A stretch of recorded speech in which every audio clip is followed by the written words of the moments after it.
Hi guys, मैं हूँ आपकी प्यारी राइटर और नरेटर दीक्षा पांडे। आप सभी का बहुत बहुत वेलकम है दीक्षा नोवेल स्टोरी पर। तो चलिए स्टार्ट करते हैं आज की स्टोरी का next part, the devil secret bride. Saanvi को समझ में नहीं आ रहा था कि वो अपनी बात समय को समझाए कैसे। वो बोलना शुरू करती है। वो समय को अपनी सारी बातें बता देती कि कैसे वो फाइल साइन करवाने गई थी, कैसे किसी ने उसे बियर पिला दिया था और वो नशे में किसी के रूम में चली गई थी और वो रात भर उसके ही रूम में रही थी। वो कहती है मुझे नहीं पता वो इंसान कौन था, पर मैंने अपना चेकअप करवाया, मेरे साथ कुछ हुआ नहीं था, पर पता नहीं कुछ हुआ था या नहीं, मुझे याद नहीं है। डॉक्टर ने तो कहा कुछ हुआ नहीं था, पर फिर भी मुझे लगता है शायद कुछ हुआ था। और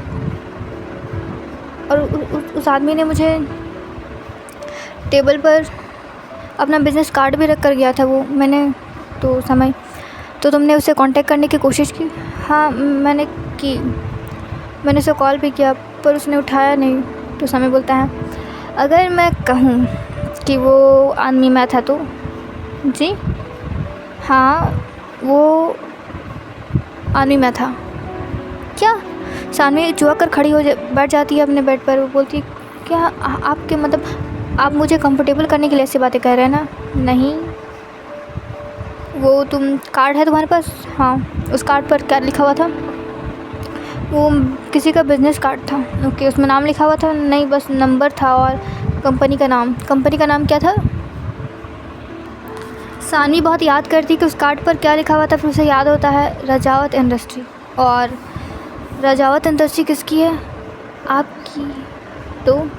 तो वो आदमी आप थे? हाँ। तो आपने मुझे बताया क्यों नहीं? तुमने कभी पूछा नहीं? ओह, तो मैंने आपको इतनी बार कॉल किया, आपको कांटेक्ट करने की कोशिश की, आपने कॉल उठाया भी नहीं, आपने मुझे मेरे मैसेज का रिप्लाई भी नहीं दिया। मैंने रिप्लाई नहीं दिया पर तुम्हारा काम हो गया ना? कैसे? देखो, तुमने मुझे पहले मैसेज किया था कि तुम्हें राना से शादी नहीं करनी। तुम्हारी राना से शादी नहीं हुई, पर मना तो उसने किया। एक सेकेंड, मतलब आपने मेरी शादी रुकवाई थी? पर मैंने तो ये भी मैसेज किया था कि मुझे आपसे भी शादी नहीं करनी। तो फिर तुमने कहा था कि तुम्हें उस गुंडे से शादी नहीं करनी। मतलब तुम्हारी नज़र में मैं गुंडा था, मैं डेंजर इंसान था। पर तुम्हारी शादी तो गुंडे से नहीं हुई ना। मैं तो एक बिजनेसमैन हूँ और मैं डेंजर भी नहीं हूँ। और डेंजर नहीं हूँ आप? मैं डेंजर हूँ? नहीं, मैं तो बस ऐसा ही। तो मतलब इसका मतलब तुम्हें मुझसे शादी नहीं करनी थी? नहीं। क्यों शादी नहीं करनी थी?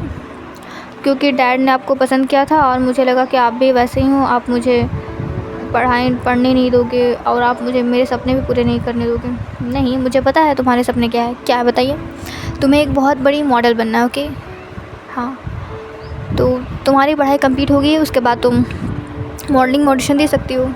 पढ़ाई चलते चलते भी मॉडलिंग ऑडिशन दे सकती हो तुम। उसके साथ साथ तुम अपना मॉडलिंग भी कंटिन्यू कर सकती हो और काम भी कंटिन्यू कर सकती हो। पर मुझे ऑफ़िस क्यों जाना है? मुझे जॉब नहीं करना। तुम्हें क्या लगता है मैं ऑफ़िस तुम्हें क्यों लेकर जाता हूँ? क्यों? ताकि तुम घर पर बदमाशी ना करो। मैं बदमाशी करती हूँ? अच्छा, तो शादी के दूसरे दिन घर से भागने की कोशिश किसने की थी? फ्लैशबैक।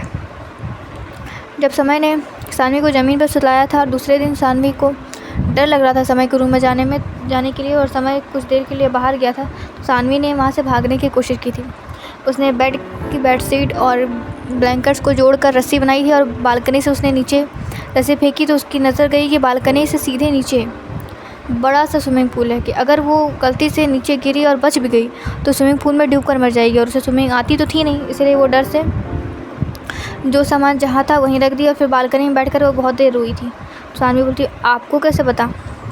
बेबी, वो घर मेरा था। ओके, ये भी घर भी मेरा है और इस घर के हर कोने में कैमरा लगा हुआ है। बालकनी में भी कैमरा लगा हुआ था और मुझे पता था कि तुम ऐसी हरकत ज़रूर करोगी, इसलिए मैंने तुम्हें अपने रूम में रखा। पहले तो मैं सोच रहा था कि मैं तुम्हें गेस्ट रूम में रखूँ ताकि,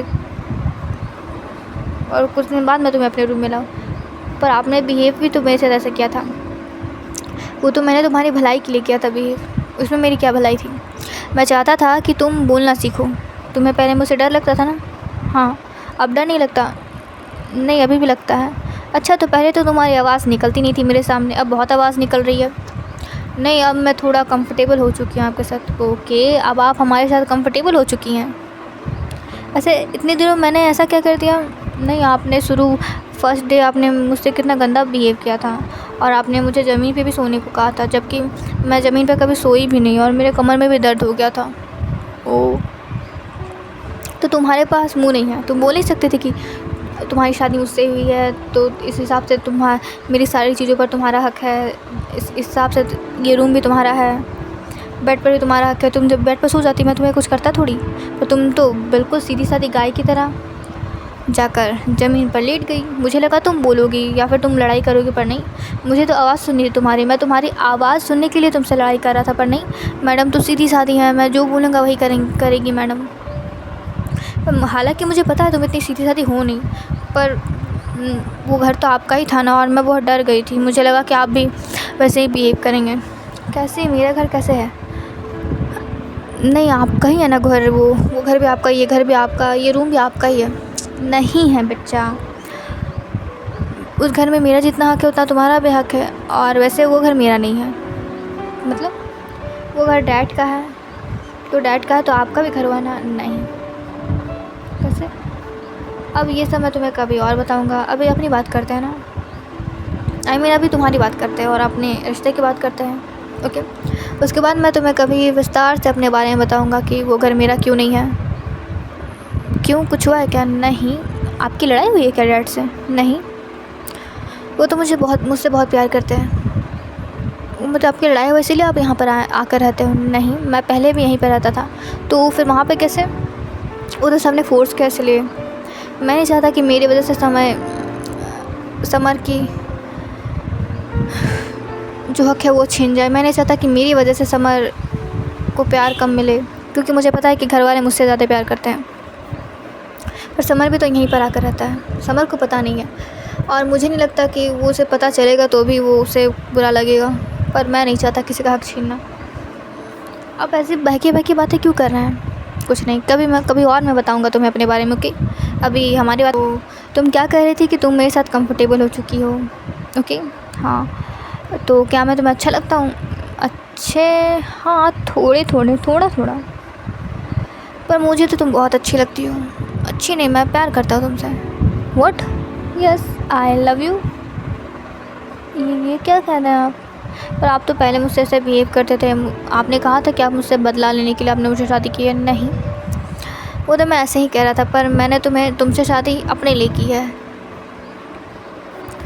मैं प्यार करता हूँ तुमसे। अगर मैं कहूँ कि मैं तुमसे बचपन से प्यार करता हूँ तो क्या मतलब? यस, जब तुम छोटी थी, 5 साल की छोटी थी, तब तुम्हें किसी ने काटा था, राइट? हाँ, हाँ, तुम पार्क पर घूमने गई थी तो अपनी मॉम के साथ, तो और अपनी मॉम और अपनी केयर टेकर के साथ, तो तुम्हारे कंधे पर किसी ने काटा था ज़ोर से। सानवी याद करती, उसे याद आता है कि हाँ, फ्लैशबैक, जब वो 5 साल की थी, 5 नहीं, एक्चुअली वो 10 साल की थी। 10 साल की थी तभी अपनी मॉम और अपनी नैनी के साथ वो पार्क पर घूमने गई थी। उसे घूमना बहुत ज़्यादा पसंद था, और जब भी उसके डैड घर पर रहते थे तो वो उनके डर से वो अपने रूम में ही घुसी हुई रहती थी। पर वो जब घर नहीं रहते थे तो अपनी मॉम से ज़िद कर वो बाहर घूमने के लिए निकलती थी। उसे पार्क घूमना पसंद था, वहाँ पर झूले भी होते थे, वहाँ पे और बच्चे भी होते थे जिनसे वो दोस्ती उसकी हो गई थी, उनके साथ खेलती थी वो। वहीं पे वो झूले पर वो झूल रही थी, तभी उधर से एक लड़का आया। उसने कहा कि उसे इस झूले पर बैठना है। सानवी ने मना कर दिया। फिर जब वो उस लड़के ने बहुत ज़्यादा बोलने लगा, वो लड़का कि मुझे इस पर बैठना है, तो वो वहाँ से उठकर चली गई। फिर जब सानवी दूसरे झूले पर बैठी तो फिर लड़का वहाँ पर आ गया, उसने कहा कि मुझे यहाँ बैठना है। फिर सानवी उठ गई। एक्चुअली उस लड़के को सानवी से बात करनी थी, पर वो बात कर नहीं रही थी, और सानवी को बोला गया था कि वो किसी अनजान बच्चे से बात ना करे, वो सिर्फ कुछ ही लड़कियों से दोस्ती कर सकती है, हर किसी से वो बात ना करे। इसलिए बात नहीं करी थी, और उसे बोलना भी उतना पसंद नहीं था।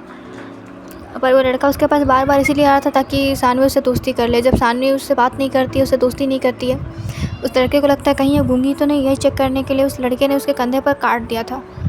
और सानवी जब रोने लगी तो उसकी मॉम उसे वहाँ से ले गई, और वो लड़का उससे मिल नहीं पाया। सानवी कहती हाँ, और उसने इतने ज़ोर से काटा, वो दाग अभी भी है। कहाँ दिखाओ? ये समय दोबारा उसी जगह पर काट देता है। अरे क्या कर रहे हैं आप? अरे मैं रिक्रिएट कर रहा हूँ। क्या मतलब? मतलब कि मैंने जो पहला बाइट था वो, उसे मैं रिग्रेट कर रहा हूँ। आपका बाइट मतलब कहीं वो लड़के आप तो नहीं। यस, कितनी ज़ोर से आपने मुझे काटा था और कितने बुरे हैं आप। शुरू से आप मुझे परेशान करते आ रहे हैं। पहले भी मैं जब पार्क जाती थी तो आप मुझे खेलने नहीं देते थे, कभी झूला भी झूलने नहीं देते थे, ऊपर से कितनी ज़ोर से काटा भी था, कितने दिनों तक ठीक नहीं हुआ था ये। अब मुझे इसके दर्द की वजह से बुखार भी हो गया था। अरे वो तो तुम मुझसे बात नहीं कर रही थी, और तो मैं अगर बात नहीं करूँगी आपसे तो आप मुझे काटोगे? हाँ ज़रूर काटूँगा। तुम क्यों नहीं बात करोगी मुझसे? पति हूँ मैं तुम्हारा। तभी तो नहीं थे ना, तभी तो मैं बच्ची थी ना। तो मतलब आपको कहने का ये मतलब है कि तभी आपको मुझसे प्यार हो गया? हाँ, कितने बेशरम हैं आप, ठरकी कहीं के। 10 साल की बच्ची से प्यार करते हैं? 10 साल के बच्ची के ऊपर गंदी नज़र रखते हैं आप? तभी मैं भी तो बच्चा था। हाँ, वैसे आप कितने साल के थे भाई? तभी मैं 15 साल का था। मतलब आप मुझसे 5 साल बड़े हैं। ओके, 5 साल बड़े हैं आप मुझसे, तो इस हिसाब से आप मेरे अंकल हुए। इतना भी बड़ा नहीं हो, 5 साल बड़ा हूँ, और इतना भी थोड़ा एज गैप ठीक होता है, ज़्यादा बड़ा नहीं हो, ठीक है ना? ओ, पर आप मुझे काट कर बहुत गंदा किया मेरे साथ। अरे मैंने तुम्हें निशान दे दिया कि तुम मेरी हो, तभी से ही मैं। पर आप तो किसी और आंटी के साथ आते थे, वो तो मॉम नहीं थी। हाँ, और वो आंटी बहुत सुंदर भी थी। वो आंटी थोड़ी हेल्दी थी। ये मॉम तो पतली, इतनी दिनों में पतली हो गई क्या? वो माँ नहीं थी, वो मॉम नहीं थी, वो माँ थी। हाँ है, मॉम और माँ अलग अलग है। हाँ, एक तो आपकी बातें मुझे समझ में नहीं आती। कभी आप आप बोलते हो वो मेरी माँ है, फिर बोलते हो मॉम और माँ अलग है। मॉम और माँ अलग अलग कैसे हो सकती है? Thank you so much guys, तो यू लिसनिंग माई स्टोरी। अगर आपको इस स्टोरी का नेक्स्ट पार्ट चाहिए तो प्लीज़ स्टोरी पे कमेंट करें।